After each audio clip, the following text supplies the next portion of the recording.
Hey, I'm Katrina. I'm with administration. Hi, I'm Angela. I'm an RN. I'm Caitlin, I'm also an RN.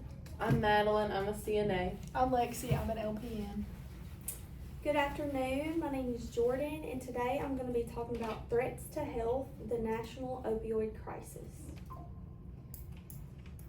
What is the national opioid crisis? The national opioid crisis is a major public health emergency in the United States involving the misuse of opioids. This concludes prescribed and synthetic opioids. The crisis has developed over the past 25 years and has been contributed to hundreds of thousands of deaths, addictions, significant economic costs, and family heartbreak. Since 1999, more than 1 million Americans have died from drug overdoses, with opioids involved in the majority of these deaths. In 2024 alone, opioids were involved in roughly 54,000 overdose deaths, with fentanyl and other synthetic opioids accounting for most of these fatalities. Despite recent improvements, drug overdoses remain one of the leading causes of death among Americans of the age 18 through 44. Impacts of the national opioid crisis on healthcare.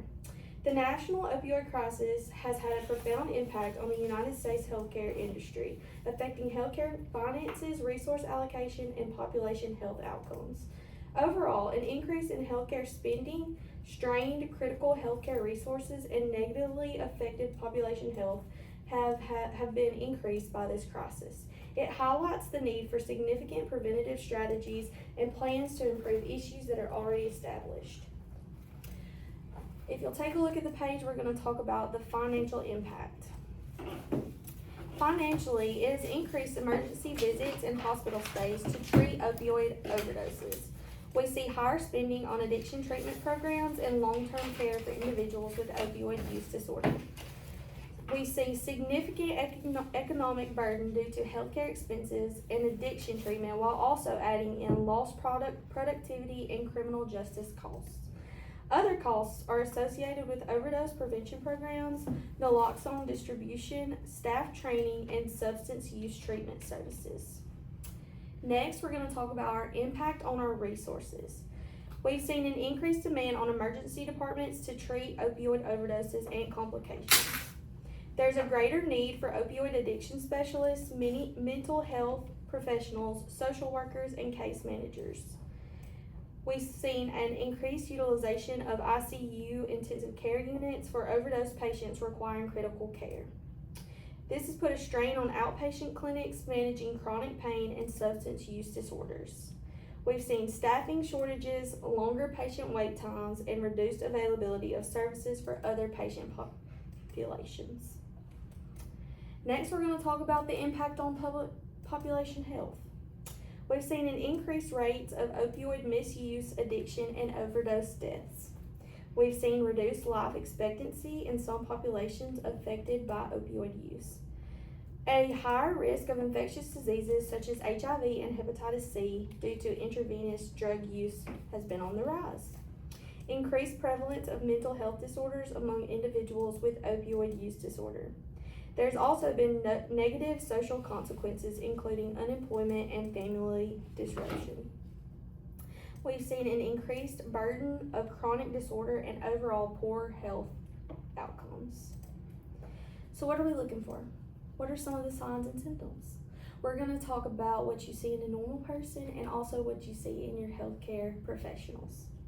Some signs and symptoms that you can look for are drowsiness, pinpoint pupils, slurred speech, slow breathing, nausea, vomiting, constipation, frequent itching and scratching, poor coordination, balance, and unexplained weight loss.